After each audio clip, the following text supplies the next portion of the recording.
Puedo empezar a grabar cuando quiera. Ahí está. Tranqui, porque yo todavía tengo que... A ver, ¿se ve la presentación? Sí, sí. Joya. Bien. ¿Se ve el puntero también? Sí, bastante bien. Bueno, me arreglaron bastante bien internet. Bueno, buenas tardes a todos, chicos. Estamos grabando, sí, estamos grabando. Mi nombre es Nicolás Ivikowski. Soy uno de los tantos docentes de la materia. Por suerte tengo voz, hoy a la mañana no la tenía, me van a ver haciendo algunas pausas para tomar té porque estaba afónico hasta hace un par de horitas.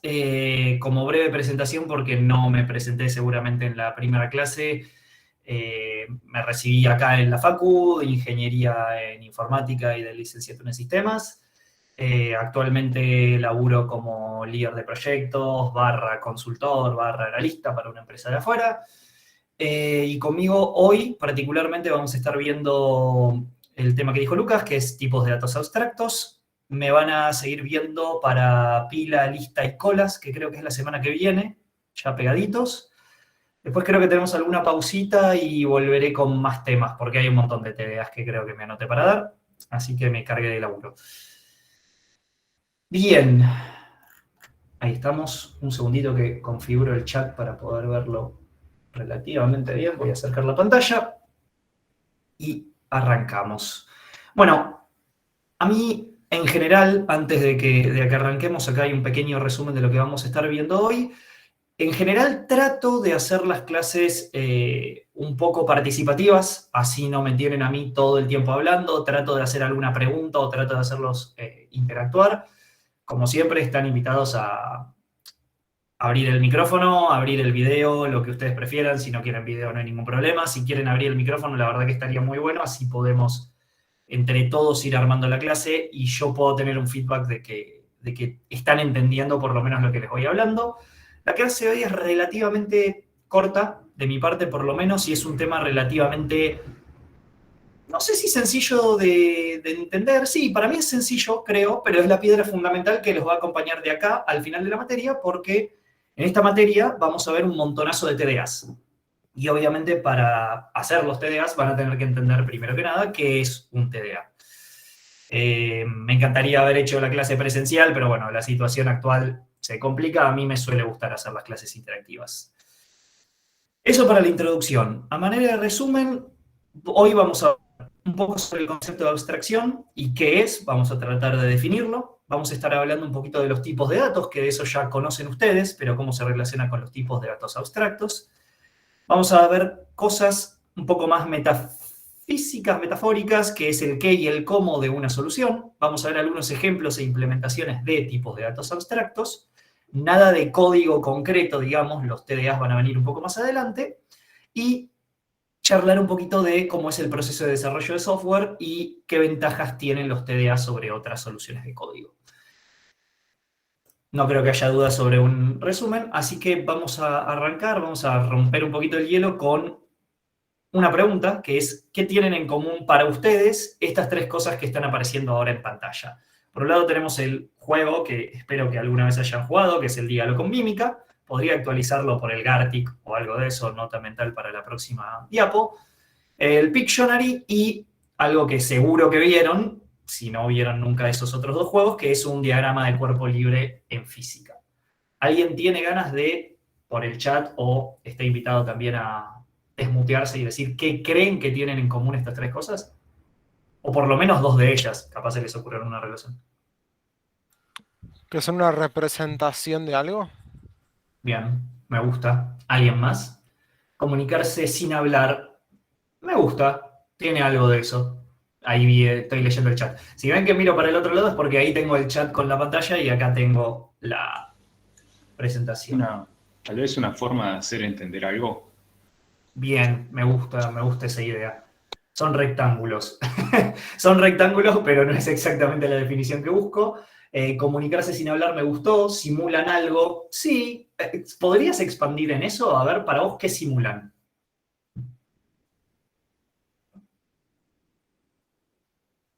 A ver. Lo de la representación está bueno. Involucran comunicación o abstracción, justamente, de información de distintos formatos. cosas que quieren explicar. Exactamente. Un poquito viene de la mano de esto, ¿no? Lo que nosotros tratamos de hacer con estos dos juegos y ese diagrama, es un poco comunicarnos y es un poco hacernos entender de lo que queremos decir. ¿Por medio de qué lo hacemos? Bueno, en el Dígalo con Mímica lo hacemos por medio de señas, en el Pictionary lo hacemos por medio de un dibujito, en el cual la otra persona tiene que entender lo que estamos dibujando. En el Dígalo con Mímica a veces es una película, una frase, un concepto.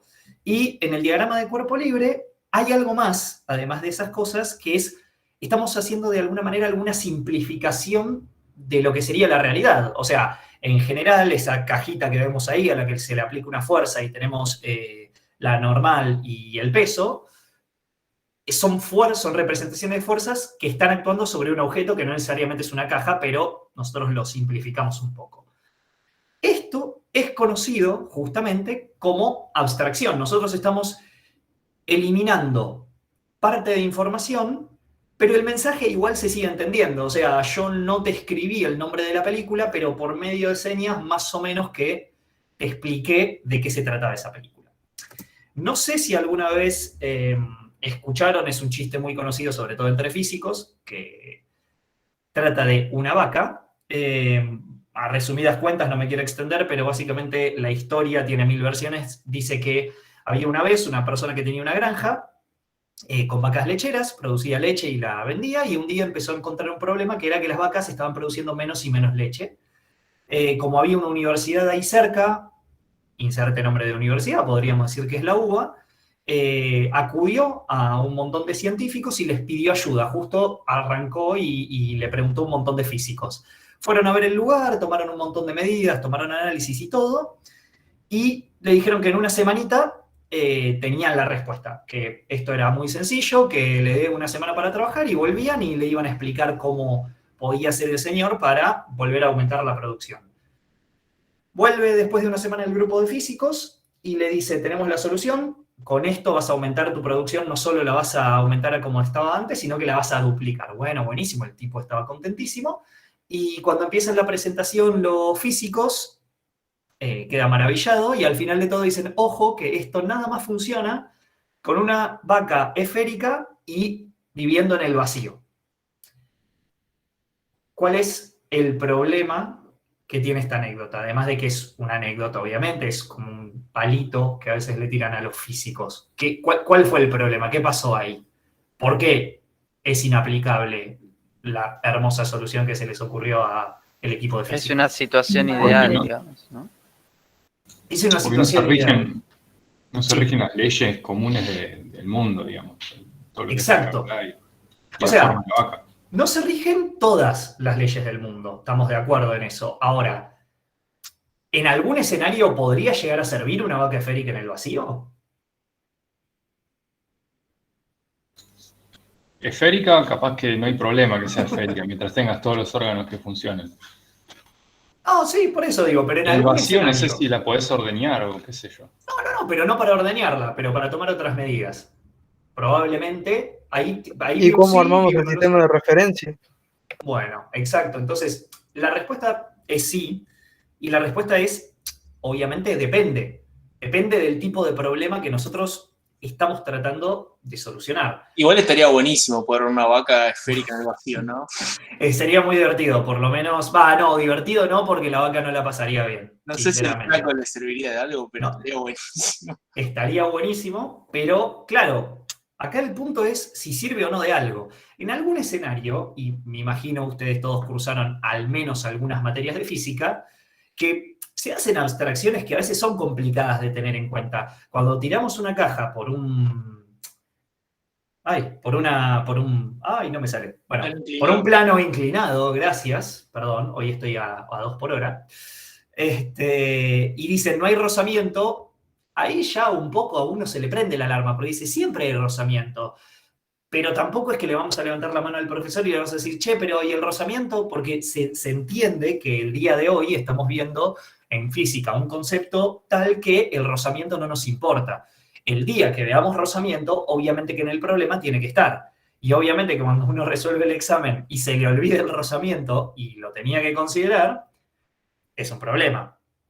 la solución sigue valiendo para algo donde no haya rozamiento, pero acá sirve. Entonces, todo esto, perdonen, nos habla de lo que sería el concepto de abstracción. ¿Qué es el concepto de abstracción? Es separar aisladamente en nuestras mentes las características de un objeto o hecho, dejando de prestar atención al mundo sensible para enfocarse solamente en el pensamiento. ¿Qué significa esta frase? Que nosotros vamos siempre a separar lo que nos importa cuando aplicamos el concepto de abstracción. ¿Por qué nos importa separar lo que nos importa para ustedes?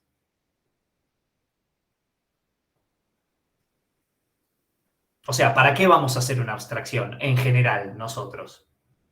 ¿Es más fácil para estudiar? Sí. Para simplificar un problema me gusta un poquito más. Nosotros lo vamos a hacer para resolver el problema que nos importa.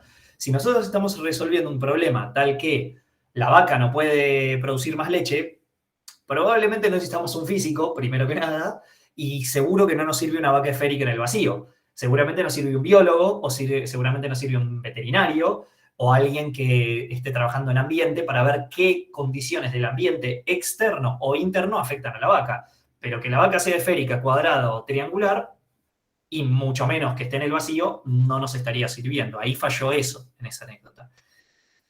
Y de lo innecesario nos vamos a olvidar. Muchas veces nos olvidamos de lo innecesario, que no es que todo es innecesario. Las cosas están por una razón, pero para ese problema probablemente no aplique. El peso de la vaca tal vez es un factor determinante o tal vez no, pero la forma de la vaca seguro que no lo es. Ahora, el ambiente que la rodea sí me importa, entonces yo no puedo decir que esté en el vacío. Y bueno, y la otra cosa que tenemos que tener en cuenta cuando usamos el concepto de abstracción es qué estamos considerando, qué problema queremos resolver. No es por qué, esta es la frase clave, digamos, del concepto de abstracciones, no es por qué, es para qué estamos resolviendo algo. Un segundo que veo el chat, por las dudas. Enfocarnos. Perfecto. Sí, exactamente. Estamos simplificando, pero no estamos descartando lo que no nos sirve. ¿Hasta ahí alguna duda de lo que significa el concepto de abstracción? Entiendo que es un concepto que relativamente todos manejamos, sobre todo para física, matemática, y ahora lo vamos a empezar a aplicar acá también. ¿Se entiende? Bien. Si alguien no entiende, escriba o hable. Hablado seguro lo escucho antes. Ahora pausamos un segundo ese tema y vamos a relacionar otra cosa más. ¿Qué son los tipos de datos? O sea, ¿qué tipos de datos? Sé que saben qué es, pero ¿qué tipos de datos conocen ustedes? En programación. Vamos a centrarnos ahora un poco en el tema de acá. En programación, ¿qué tipos de datos conocen ustedes? Simples y estructurados no es exactamente o sea, sí, pero un poco más específico. Entrada y salida, no. Tipo de datos en programación. Enteros. Caracteres, enteros. Exacto. Caracteres, enteros, strings, pongámosle hasta ahí, booleanos, etc. Ahora, Lista, diccionarios. ¿cómo me podrían, si yo digo, ok, agarremos un entero, a cualquiera le pregunto, ¿no? ¿Cómo me definirían un entero? O sea, ¿cómo empezarían a decirme, supónganse que yo no sé qué es un tipo de dato entero, ¿cómo me lo definen? Así como puedan, en sus palabras. Un número, ok.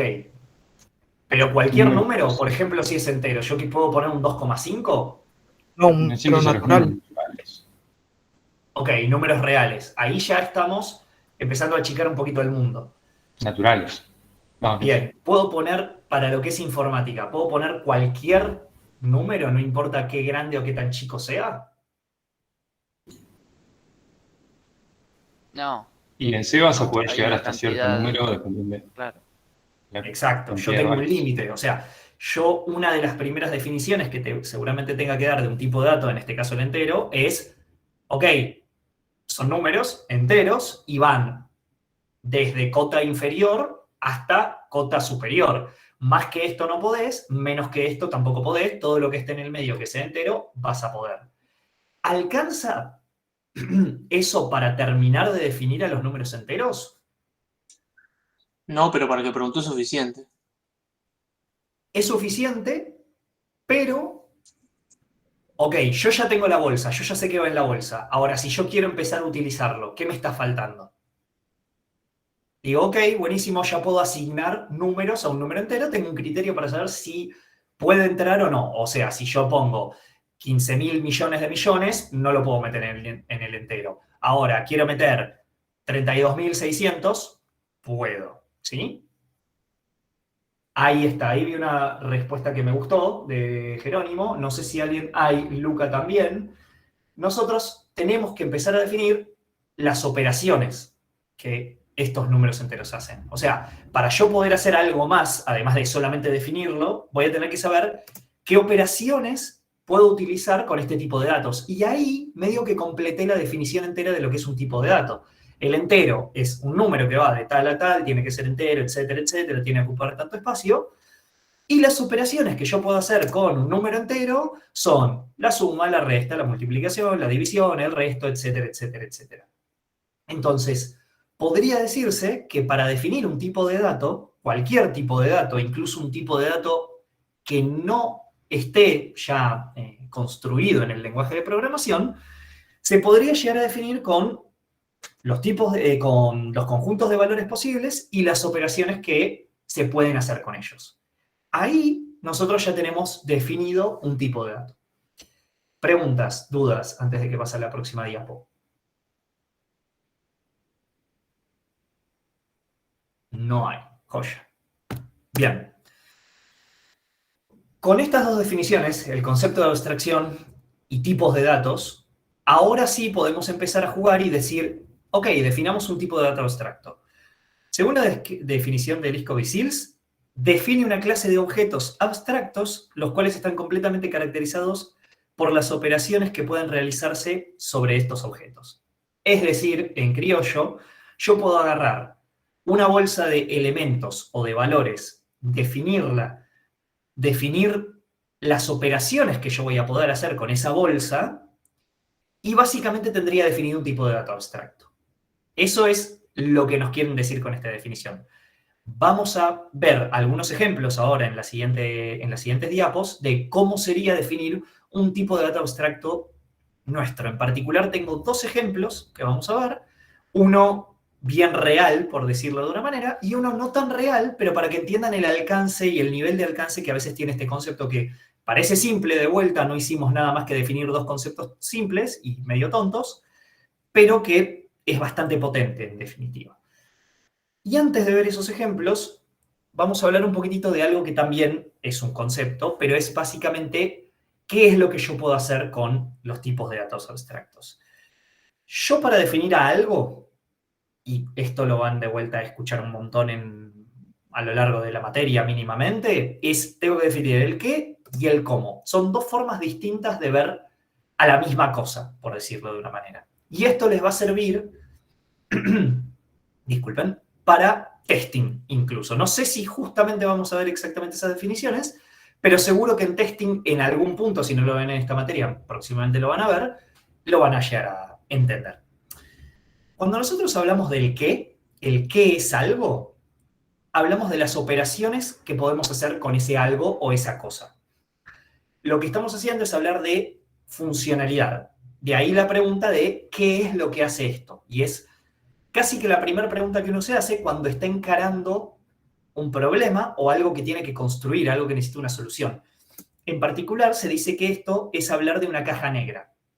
Yo tengo que hacer algo y lo estoy empezando a definir en términos de funciones que ese algo tiene que hacer. ¿Se entiende? ¿Por qué se le dice caja negra? Porque adentro yo no sé qué pasa. Yo sé que, por ejemplo, entra un número y sale otro número. ¿Qué pasó en el medio? ¿Qué pasó adentro? No lo sé. Ahora, si de repente estoy metiendo dos números, meto el 2 y meto el 3, pasa algo y sale el 5, yo sé que esa caja de alguna manera está sumando esos números. Meto el 7, meto el 3, sale el 10. Solo te importa el resultado. Exactamente, solo me importan los inputs y los outputs. Yo sé que si meto el 2 y el 3, sale un 5. Y si vuelvo a meter el 2 y el 3, sale un 5. Y si lo hago 1.000.000 de veces, va a pasar igual. Eso les da una puntita de una definición que les va a servir eventualmente para testing. No me quiero meter más en eso porque no es el tema, pero esto es lo que sería una definición de caja negra. Y por el otro lado, nosotros podríamos ver la misma caja, pero pensando en el cómo. Acá nosotros vamos a hablar de la forma en que algo está diseñado o está implementado. Lo que nos interesa acá es la estructura interna en la cual algo se está llevando a cabo. Por eso la pregunta relacionada a esto es ¿cómo lo hago? No, ¿qué hace? Y la implementación que se suele decir que está relacionada es caja blanca. A mí no me gusta tanto el término caja blanca, me gusta más el término de caja transparente, porque sería como estar viendo los inputs de la caja, estás viendo una caja transparente, entonces estás viendo qué está pasando, que termina saliendo un 5. Siempre y cuando uno esté entendiendo lo que está viendo, ¿no? Si de repente alguien que no sabe código ve código, no lo va a entender, lo está viendo, y ese es el cómo, el código que uno está viendo de una función, por ejemplo, es el cómo hago algo, pero si no lo entendés, estás muerto. Solo te importa el resultado de eso anterior. Esto está relacionado con programación imperativa y declarativa. Puede tener algo que ver, es un concepto y es un concepto súper amplio, pero no nos vamos a meter mucho con eso. Puede tener una especie de relación. Lo que me importa en este momento es si entendieron el concepto entre lo que es el qué y el cómo de algo. ¿Alguna duda, alguna pregunta hasta acá? Bien.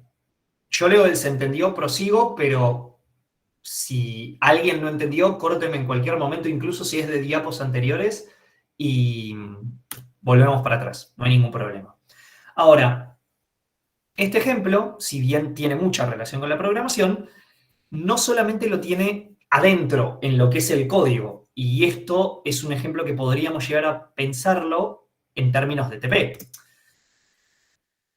Cuando hablamos de el qué y el cómo, en realidad, eso está mal.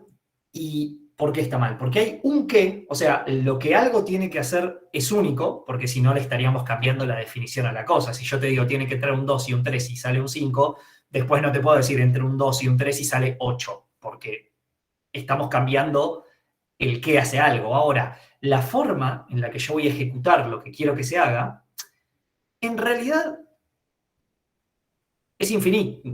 No es infinita, pero es tan vasta como cantidad de gente pensando en una solución haya. ¿Se entiende? Yo tengo que hacer A, entonces las formas de convertir A en B, a mí se me va a ocurrir una, a Weimar se le va a ocurrir otra, a Máximo también se le va a ocurrir otra, y así lo vamos a ir haciendo N veces. De hecho, eso es lo que pasa en el TP. En el TP ustedes plantean una solución a un problema que nosotros le damos. Y no necesariamente sus soluciones tienen que ser iguales. Obviamente, pueden apuntar a cosas parecidas o pueden tener la misma idea porque es un TP simple. Pero mientras más complejo es el problema, más soluciones se les puede llegar a ocurrir de resolver algo. En este ejemplo, nosotros tenemos a Lisa, que es programadora, de un lado, y tenemos a Homero, que es su papá, y en este momento se compró una nueva computadora y quiere tener un programa que cumpla ciertas funcionalidades. Y Lisa, como está aprendiendo a programar, se lo va a desarrollar, digamos. Lisa, por su lado, va a generar dos tipos de archivo. Ella va a resolverlo por medio de un TDA, que eventualmente ustedes van a saber utilizar TDAs para resolver problemas. Y va a ser dos archivos, el tda.h, que es el archivo encabezado, y el tda.c, que es el archivo fuente, es el código que ustedes van a escribir. En el h van a estar la firma de las funciones, en el punto c va a estar qué hacen esas funciones por dentro. Entonces, luego de compilar, se va a generar un archivo objeto, mi objetivo no es hablar de proceso de compilación ni nada, y Homero, juntando el tda.h y el archivo objeto, va a poder utilizar el programa que hizo Lisa. Ahora, ¿dónde para ustedes de estos tres archivos está el qué y dónde está el cómo? El que está entre el TDH y el entre el H y el O, y el cómo está en el C. El qué está entre el H y el O. O sea, en realidad, en el O solo técnicamente. No. El que está en el TDA.h, porque te dice la firma de las funciones que te dice qué hacen. Exacto. O sea, ojo con esa diferencia. El TDA.o o el TDA.c, digamos, lo que tiene es el cómo y la definición de cómo yo lo hice. Imagínense que yo ahora, en vez de del Milhouse, de Lisa, viene Milhouse y desarrolla su propia versión del TDA.c. El TDA.h no se cambia, porque eso sigue siendo el que tiene que hacer. Homero fue probablemente y le dijo, mira, yo necesito que pueda sumar, que pueda restar y que pueda multiplicar, por decir cosas muy simples. Bueno, ese acuerdo va a vivir en este TDA.h.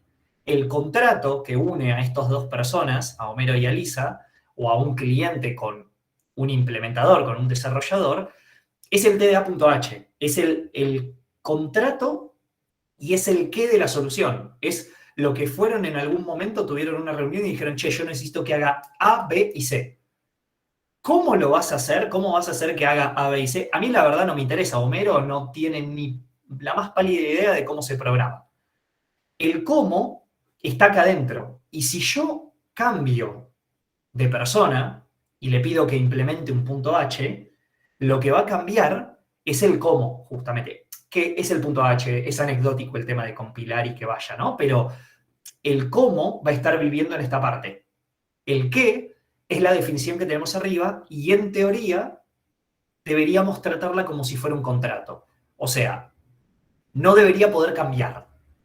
Nosotros tenemos un punto H, lo definimos y ya está. Sí, suponiendo que no hubo errores, que no hay cambios de scope ni nada, el punto H se queda ahí. Y si el día de mañana cambiamos de persona o Homero le dice, che, está muy lento, esto no me anda bien, o sea, no es performante, yo tengo que hacer esto en 1 minuto y la solución que vos planteaste tarda 5. Voy a cambiar de persona y se lo pasan a Martin, que es uno de los compañeros de Lisa, y él produce un punto C, el cual, una vez compilado y cuando Homero lo utiliza, lo soluciona en 30 segundos. ¿Ahí qué cambió? Cambió el cómo. El qué sigue siendo lo mismo. La persona tiene el mismo problema, lo que pasa es que le resulta muy lento o no le performa. Todas estas cosas vayan pensándolas porque son las razones por las cuales después se hacen distintos TDAs. ¿Se entendió este concepto? ¿A alguien no le quedó claro dónde está el qué y dónde está el cómo de esta solución? ¿A alguien no le queda claro por qué es un contrato? ¿Alguien tiene alguna pregunta? El punto O, ¿qué era entonces? ¿Qué o cómo? El punto O y el punto C es el cómo de la solución. El punto C es lo que escribió el programador para implementar el punto H. El punto H es el qué. Y luego, cuando lo compiló y es un código objeto, obviamente tiene el código binario, digamos, o el código de máquina de cómo va a hacer las cosas, qué cosas tiene que ejecutar la máquina para poder hacer el qué, que es lo que estaba establecido. Homero nunca va a poder leer este archivo. Y esto es otra cosa importante. Sí. No, sí, perdón, te interrumpí. Sí. No, dale. No, o sea que lo que quería decir era que si vos, por ejemplo, en el caso del TP que estamos haciendo ahora, Sí. cuando haces funciones auxiliares, ahí igualmente vos ya estás implementando funciones de la manera en que lo querías resolver vos, ¿no? Entonces, Sí. ¿por eso no se incluyen en el punto H? Exactamente, porque esas funciones auxiliares no son partes del contrato que vos tenías. Y de hecho vos tampoco querés que las usen. Por ejemplo, a vos se te ocurre una solución donde tenés que hacer una función interna, o todavía no sabés si es interna, pero una función porque estás repitiendo muchas veces el mismo proceso a lo largo de varias funciones del punto H que vos estás implementando. Obviamente, nosotros sabemos, y si no lo saben, lo van a saber en las correcciones, que cuando estamos repitiendo muchas partes del mismo código, lo ideal es abstraerlo a una función auxiliar. Entonces, en vez de llamar a las mismas 20 líneas de código todo el tiempo en cada una de las funciones, nosotros creamos un auxiliar que no va a estar viviendo en el punto H, va a estar viviendo igual en el punto C, y vamos a llamarla cada vez que necesitamos hacer eso. Esa función no nos interesa que esté acá, porque no fue algo que fue pedido. ¿Se entiende? ¿La podemos agregar? La podemos agregar, pero estamos modificando el contrato y le estamos dando acceso al usuario a una función que no pidió y que en realidad nosotros no queremos que acceda. ¿Se entendió? Antes de pasar a la siguiente pregunta que estoy viendo ahí en el chat. Sí, sí, comprendo. Ojo. Antes de ir a la siguiente pregunta también, tengan en cuenta de que esto es una noción bastante poderosa, el tema de poder separar el qué y el cómo, porque ahora con el punto O, Homero, si quisiera leer el código, supongamos que aprendió programación y quiere copiar el código de Lisa, no lo va a poder hacer, porque esto es lenguaje de máquina, digamos. Entonces, si el programador de alguna manera quiere proteger su código, lo manda así, compilado, y solo con eso y el punto H, esto estaría funcionando. Sin embargo, esto sigue siendo el cómo hago algo. Un segundo. El punto O, ¿qué era entonces? ¿Qué o cómo? Creo que esa la respondí. Rodolfo, decime si no la respondí, la vuelvo a decir. Gianluca, yo no entendí lo del contrato, ¿a qué se refería? Lo que me refiero con el contrato es que cuando uno acuerda el punto H, que básicamente es el qué tengo que hacer, tiene calidad de contrato porque en teoría no lo podríamos modificar. Por eso nosotros siempre les pedimos que por favor no modifiquen el punto H. Primero que nada porque hay algo atrás que va a correr test sobre esas firmas de funciones. Y si la firma de función cambia, se va a romper. Y por otro lado, es porque es lo que exactamente necesita el usuario. Imagínense que Homero está trabajando para una compañía y Lisa es una persona que contrataron por afuera. Pero Homero necesita, como tiene mucho laburo y está lleno, necesita que esta serie de funciones se las implemente Lisa. Pero esta serie de funciones después él la va a usar para otra cosa. Y tienen que ser exactamente así, porque si no, si la firma cambió, el programa no lo va a poder usar. No lo va a poder usar en otra parte. ¿Se entiende? Decime, Rodolfo, si quedó claro con eso. Y a ver, más preguntas. Pero el punto H, perfecto. El punto H pueden variar las pre- y post-condiciones si lo hacen personas distintas. Esto es como... puede ser un poco complicado. En teoría, las pre- y post-condiciones no deberían variar. O sea, lo que yo quiero que haga algo previo y post no debería cambiar. Por eso a veces no necesitamos que ustedes comenten el código con pre y post a esta altura, sino que expliquen lo que hace, pero obviamente, si ustedes me dicen, mirá que en la entrada de la firma de la función esto no tiene que ser nulo, lo acepto. No, en realidad no lo acepto. En realidad ustedes tendrían que chequear que algo que vino no es nulo, ¿no? Y ustedes deberían decir, esto viene, si viene nulo, va a devolver un código de error. Esa es una manera proactiva de solucionar un problema de ese estilo. Porque muchas veces lo que hacen la gente es, por medio de pre- y post-condiciones, trata de salvarse de hacer algunos chequeos. En realidad los chequeos los deberían hacer internamente también y deberían tratar de definir la función lo mejor posible, cosa de que no se rompa. Si yo le envío algo nulo y la función se rompe, tal vez no está tan bueno y no es una manera de zafarla decir de precondición, che, a mí me tiene que venir no nulo. Idealmente, si no pueden hacerlo, ahí se aplican las precondiciones. No, por eso que si se entendió, el punto H es como una minuta. Es como una minuta acordada. Sí, me gusta más contrato porque suena más como no se puede romper, pero sí.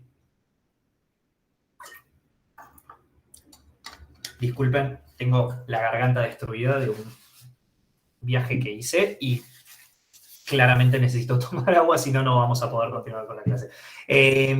Más preguntas, más dudas, o puedo avanzar.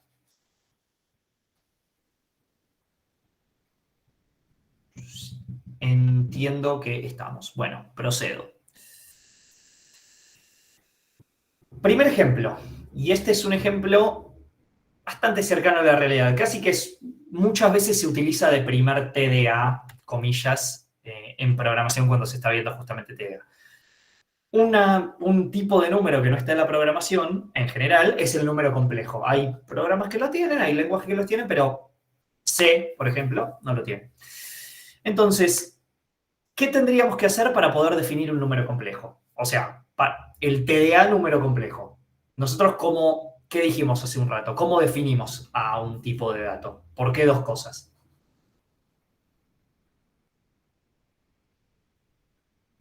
Micrófono. Los parámetros chat. que puede Sí. albergar, digamos, y a las operaciones que puede hacer. Exacto. Parámetros, no sé si es la mejor palabra, yo le diría valores. Valor, sí. Bien, bien, exacto. Valores posibles, como dijo Lisandro, creo que leí bien el nombre. Sí, Lisandro. Sí. Valores y operaciones. O sea, tenemos que definir esos dos conjuntos de cosas para poder definirlo. Ok, arranquemos con las operaciones. ¿Qué puedo hacer con un número complejo?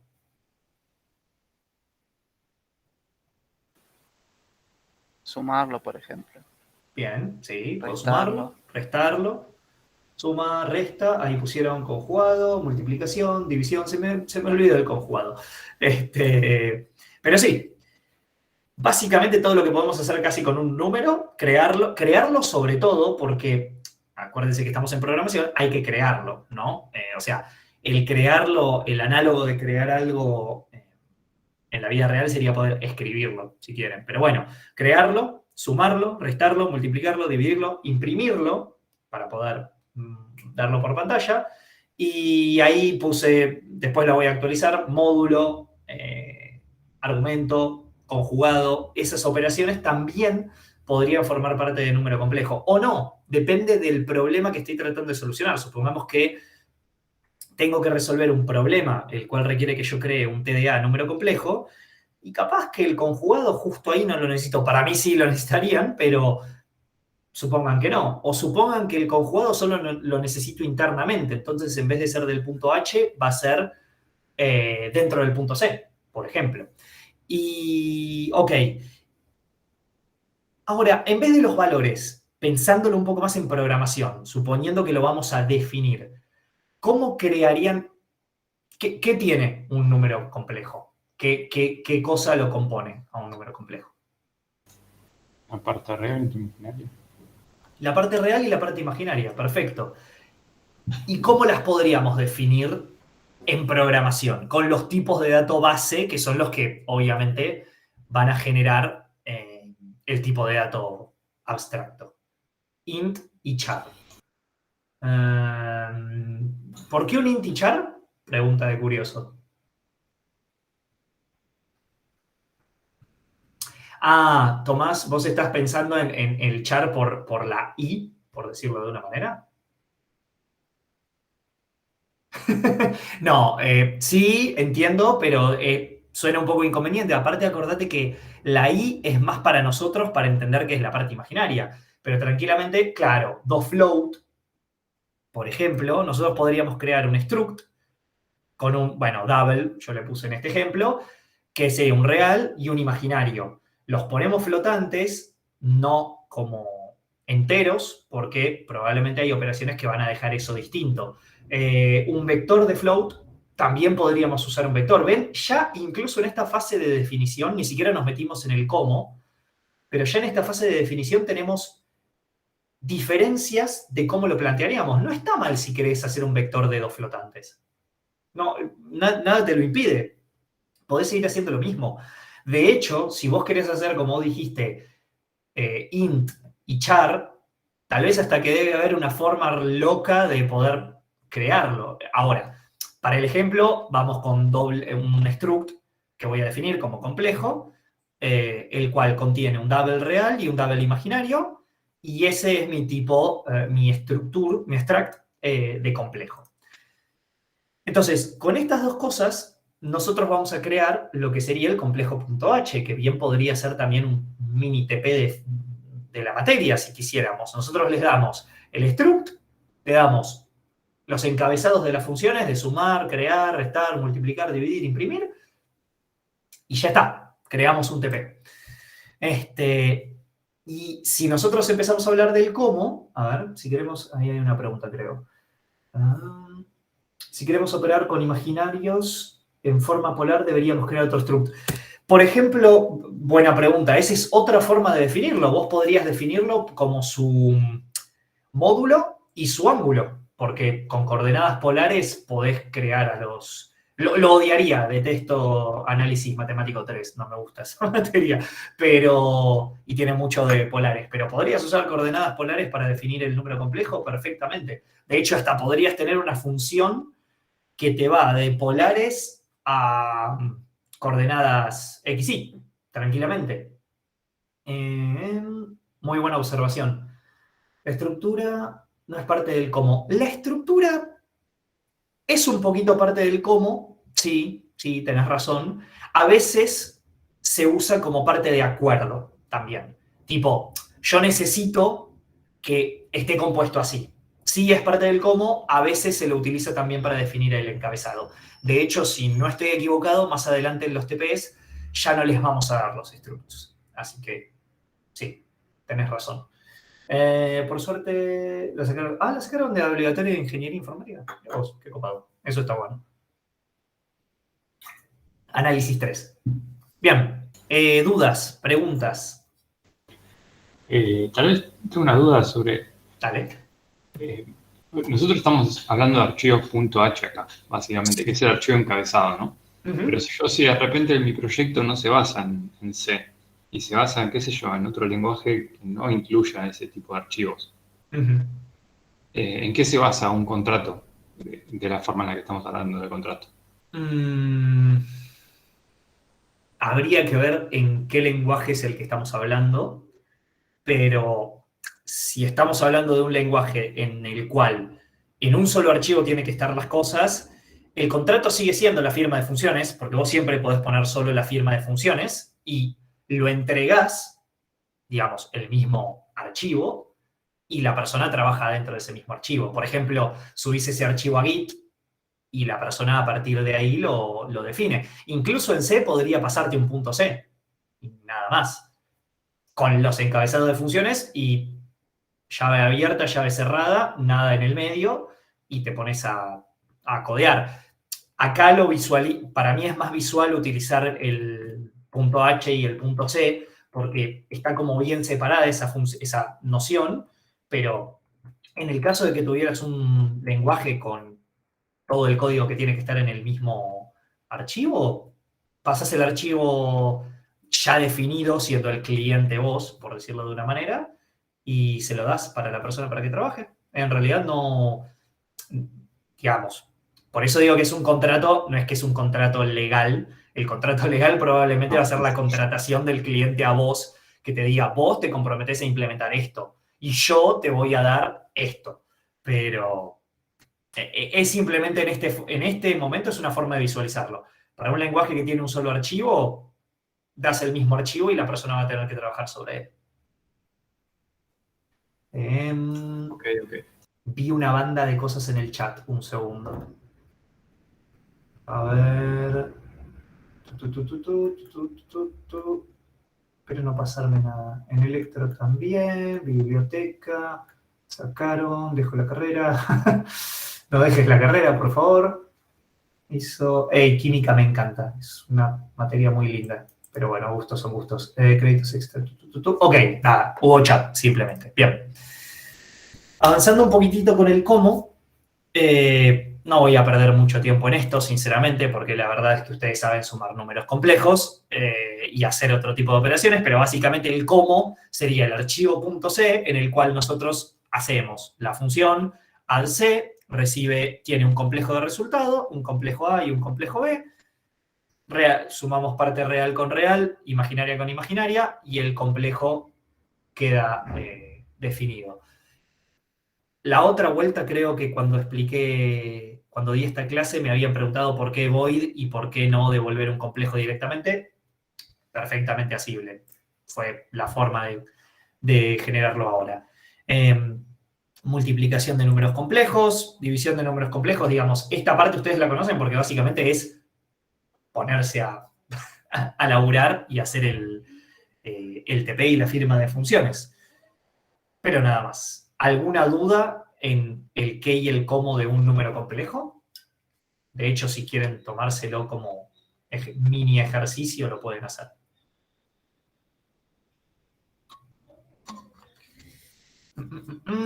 no hay dudas, o por lo menos no veo cosas en el chat.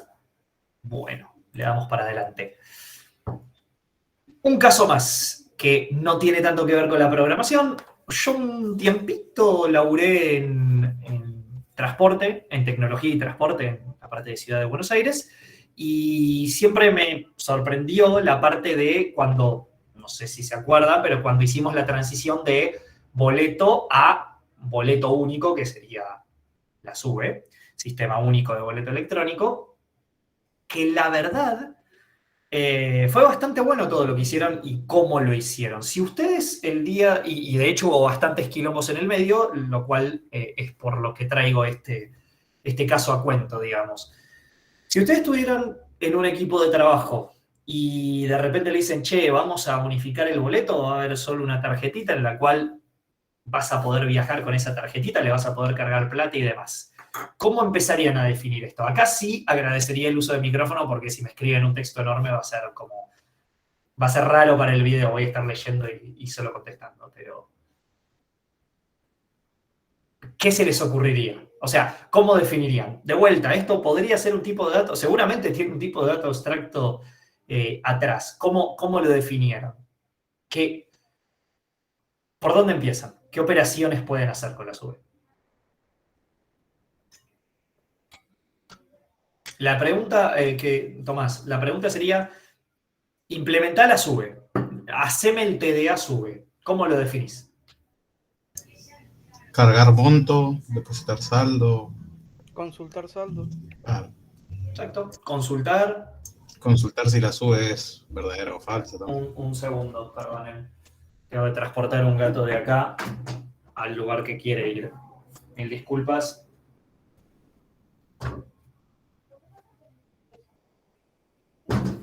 Listo. Momento gatuno. Esclavo del gato, totalmente. Aparte es bebé, lo rescatamos hace poco. Bueno, no importa. Podemos crear la SUBE. Podemos cargarle saldo. Podemos consultar nuestro saldo. Quizás. Podemos identificarla. Muy bien, bueno, justamente identificar... ¿Cómo? No, iba a decir algo. Dale. No, iba a decir que si no convenía que esté como centrado en el usuario, pero claro, ahí están todas las operaciones.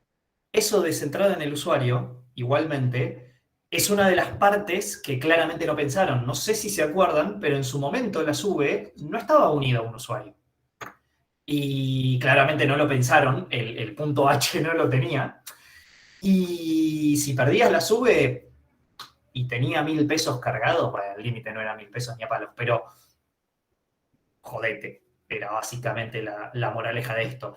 Uno de los parches que se tuvo que hacer y uno de los contratos que se tuvo que cambiar en la capa de contratos, de la capa del punto H, digamos, de la SUBE, fue...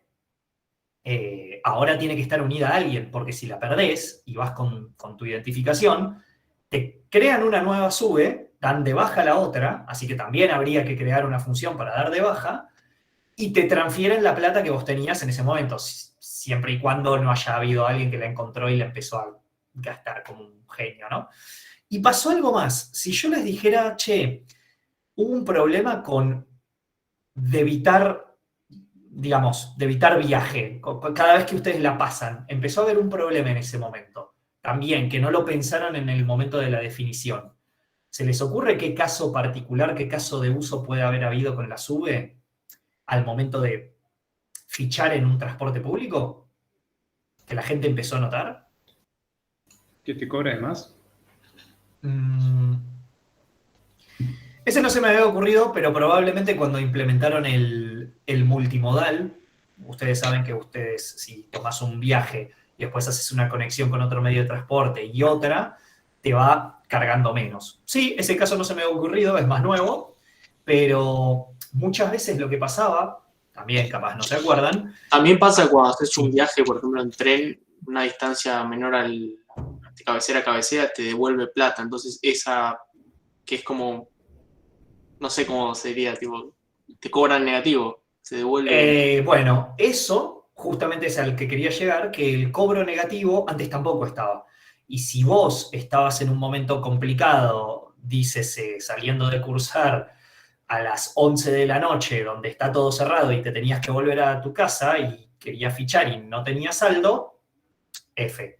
Bueno, eso también fue un parche que se tuvo que hacer y una modificación de contrato. Obviamente las modificaciones de contrato pasan porque en la vida real se imaginarán que hay problemas que a veces son muy jodidos de abarcar todo. Y el punto H en todos esos momentos se tuvo que ir mejorando. Antes la SUBE iba de 0 a 200, supongamos. Y en algún punto se tuvo que hacer de menos algo a algo.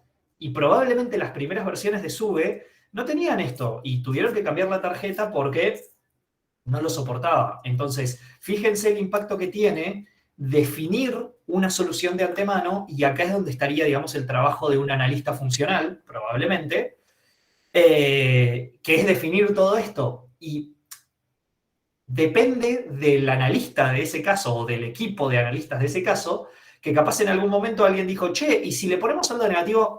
No, mejor no. Y después lo tuvieron que caer. Entonces, todo ese tipo de cosas se hace en la etapa de definición de un TDA. Y son problemas que se descubrieron por el testeo de usuarios, básicamente. Pero tal vez un analista con mucha cabeza, o con cabeza, podría haberse imaginado algunos escenarios que le hubieran ahorrado un par de pesos o de dólares en la implementación a esta gente. Policiales uso le sube para registrar las personas desaparecidas. Contrato, salta del molinete. Perfecto. ¿Algo que no se haya entendido? ¿Se entiende por qué usé este ejemplo para los TDAs? Perfecto. Bien. Joya. Yo tengo un amigo que no carga la SUBE hasta que no esté en el límite mínimo. Negativo. Lo quiero matar. Ok. Hasta acá, TDAs. Antes de empezar con este último tema, son 2 slides nada más. La clase de hoy es súper corta, de mi parte, al menos. Después hay más, así que no se vayan. Pero, ¿tienen alguna duda? ¿A alguien no le quedó claro qué es un TDA? ¿A alguien no le quedó claro qué es el cómo, el qué, las definiciones, los contratos, la implementación de caja blanca, de caja negra? Por un doble límite negativo. ¿A alguien le quedó algo en duda?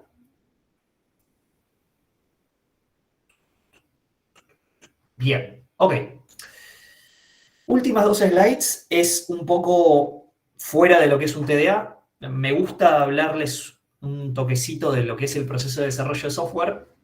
Siento que no siempre se toca este tema, sobre todo al principio de la carrera, y para mí es donde más importante es, porque es básicamente donde ustedes van a entender un poco cómo se desarrolla el software y en qué etapas esté involucrado qué equipos. Así que, nada, esto no es que les va a entrar el examen, lo dudo, pero está bueno que lo sepan y que lo entiendan. En definitiva, lo que es el proceso de software siempre tiene un inicio, que es la fase de los requerimientos, y acá es donde se empieza a hablar del qué de un TDA, si uno lo tiene en cuenta.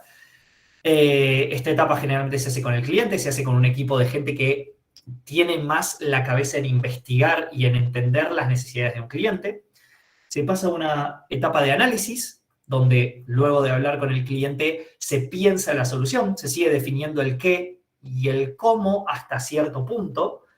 Se va con el cliente, se tienen más reuniones, se hacen sesiones de brainstorming. Acá es donde están involucrados los analistas funcionales. Si a alguien le interesa más la parte de análisis funcional que la parte de desarrollo, probablemente va a estar involucrada en esta parte, más que nada en esta, aunque en esta también generalmente se los mete. Luego de hablar con el cliente y que valide la solución y que le guste la forma de resolver el caso que tienen, se va a pasar a una etapa de diseño. Acá empezamos a tener a los arquitectos de soluciones, a la gente que empieza a plantear el backend y el frontend, cómo se va a ver, cómo va a reaccionar. El analista funcional sigue, pero no sigue tanto, o sigue mejor trabajando en tándem con diseñadores y arquitectos. Y una vez que está validado todo eso, acá, en este punto, se definió el qué y se definió el cómo. Ya sabemos cómo lo vamos a hacer. Luego de eso, se empieza a implementar. No se empieza a implementar antes de eso. Esto, en el paralelismo, cuando ustedes están haciendo el TPE, significa, siéntense un segundo antes, lean la consigna, entiéndanla, maten a preguntas a nosotros, preguntando cosas de definición de enunciado, hagan un dibujito, un diagrama, un papel, una idea de cómo van a solucionar lo que tienen que solucionar, y recién ahí pónganse a implementar. Realmente las fases esas están porque está probado que así es mejor. Sobre todo porque si no hubiera etapa de análisis, capaz implementás algo y el cliente no te lo aprueba. O no le gusta y sale mal y perdés plata. Fase de implementación, donde ustedes como desarrolladores van a desarrollar soluciones o en TPs van a hacer TPs. Fase de pruebas, que vamos a hablar un poco de testing ahora en un ratito con Lucas. Ustedes van a probar el código que hacen, el código que se implementó se va a testear antes de que salga a producción, cuando sale a producción y cuando se hacen las UATs, User Agreement Test, antes de darle la solución final al cliente. ¿Implementación es sinónimo de producción? Sí. Sí y no. A mí, si me lo preguntas a mí, la fase de producción es todo, desde que empieza. Porque decir que la fase de análisis y de diseño no es producir, a mí me choca, opinión mía. Hay gente que tal vez te dice que la producción solo es implementación. Yo no estoy de acuerdo, porque sin lo previo no podrías empezar a producir. Así que, no. Incluso las pruebas también lo son. Todo esto es producción de software. Y bueno, una vez que se quedan las pruebas y que pasan, se va a instalar la solución y el cliente va a estar contento. Ahora, yo hago una pregunta. En el mundo de desarrollo de software, ¿para ustedes este sería el fin? No sé si alguno trabaja, si ninguno trabaja, si nadie trabaja. O de Podría haber conocimiento. como una etapa de como un feedback, ¿no? Que el cliente lo va probando y Sí, para poder capturar errores y mejorarlo. Exactamente. Anteriores. Exactamente. Y ahí Además de que le puedes agregar mejoras con el tiempo. exacto. O features. Vos le podés agregar mejoras, porque esto es software y el software es vivo, y el software que no se mantiene o que no se sigue desarrollando es básicamente un proyecto muerto al cual tenés que cambiarlo por otra cosa. El software, los proyectos de software generalmente son distintos en ese sentido porque casi que no terminan hasta que no se cambia de solución. Viene ahí la gente que dijo mantenimiento también por el chat, porque acá no es el fin, acá hay mantenimiento y a partir del mantenimiento salen mejoras, soluciones a bugs que no se habían encontrado en fase de prueba y salen nuevos cambios y nuevos pedidos del cliente que disparan este proceso todo de vuelta y cuando llega acá vuelve a empezar. Generalmente el desarrollo de software es un ciclo y cuando ya no hay más mantenimiento, ese software se tira a la basura porque no me sirve más de nada. Es como cuando Windows dice, che, Windows XP va a dejar de ser mantenido, Windows 7 va a dejar de ser mantenido, ya no hay más cambios, ya no hay nada, se murió, fuera, no lo vamos a usar más. Y este es un proceso iterativo, como dice Martín. Comentario desde la experiencia, siempre piensen en el qué antes de meterse en el cómo. Tengan en claro las ideas de uno y ser claro a la hora de transmitirlas. Ustedes nos van a tener que entregar un informe de su TP. Sean claros a la hora de explicar qué es lo que hicieron en el TP, porque no solo con código se explican las cosas, también se explica con texto y se va a explicar a lo largo de su carrera mucho más y cada vez más en texto. Así que pónganle atención a eso, háganse un diagrama antes de plantear cualquier solución, antes de plantear un TDA, antes de siempre hagan un diagrama. Un diagrama, un dibujo en la tablet, en el papel, escrito en texto, lo que sea. Chárlenlo entre ustedes las ideas, no el código, las ideas. Pregunten, pero tengan esa fase de análisis. Es clave, es muy importante y les juro que se nota cuando un TP tuvo un poquito de análisis antes de mandarse a solucionar cosas. Si alguien no lo conocía, este chiste siempre está rondando, pero básicamente es como se plantean las soluciones desde distintas perspectivas. Lo traté de agrandar porque se me pixelaba un montón, pero básicamente dice, así lo explica el cliente, así lo entiende el jefe del proyecto, así lo diseña el analista, así lo escribe el programador, lo vende marketing de esta manera, así se documenta. Desgraciadamente es una realidad que muy pocas veces se considera que hay tiempo para documentar. No es el caso nuestro, tienen que entregarnos documentación de lo que hicieron.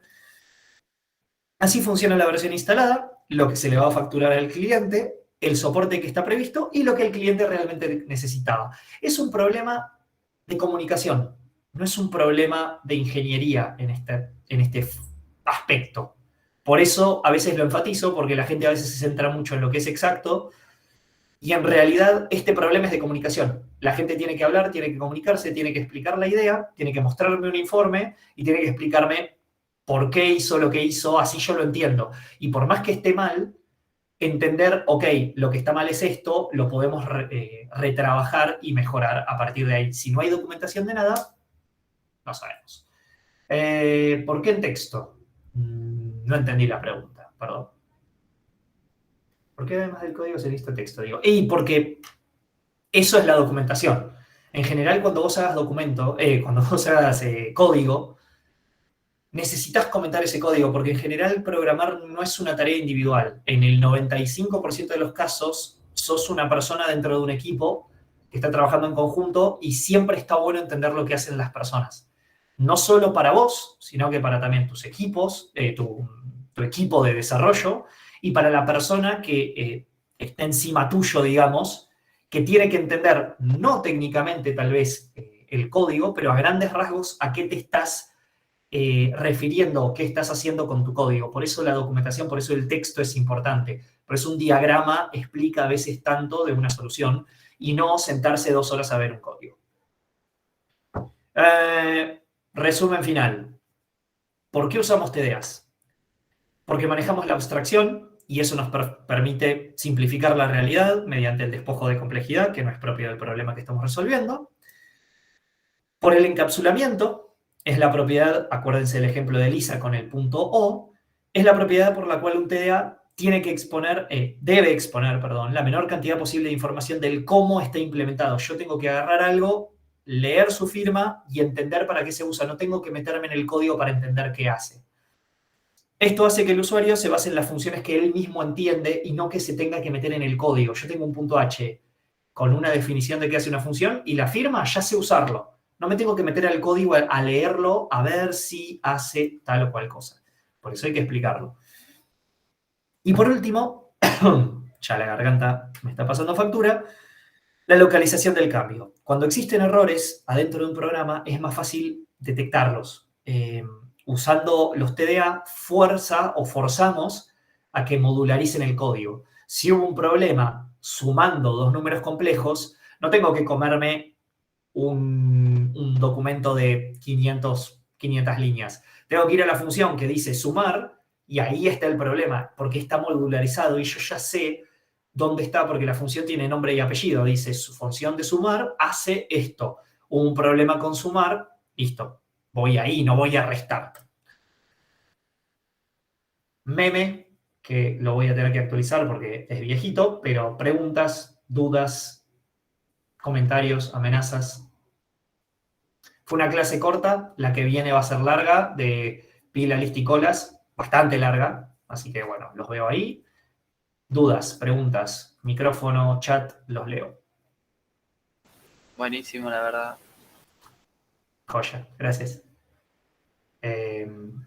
Posta, fue sencillo este tema. Yo sé que es una tontería, pero si lo entienden, por lo menos tienen como la piedra angular para empezar a meterse en TDAs.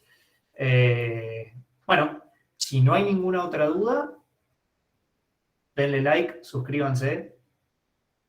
Mi usuario de LOL y Steam lo paso al final de la cursada. Y no sé si Kahoot o Break, no sé si Lucas está por acá. ¿Sos jungla? Podríamos Yo también hacer soy el jungla. Kahoot. Hagamos el break primero, tómense Dale. 10 minutos y volvemos con el Kahoot. Y un tema más. Bueno, me quedo por las dudas en el chat si alguien tiene más dudas. Gracias, chicos, y los veo la clase de el próximo martes. Nos vemos, chicos, en un Dale, ratito. Cualquier cosa, chat. genial, gracias.